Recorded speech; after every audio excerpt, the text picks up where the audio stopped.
Ma se c'è uno solo che dice di no, uno, non si può fare, non c'è niente per maggioranza. Un appuntamento, e questo facciamo questo salti qualità.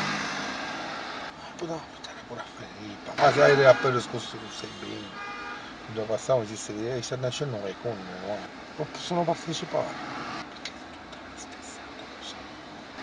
Ci sono, e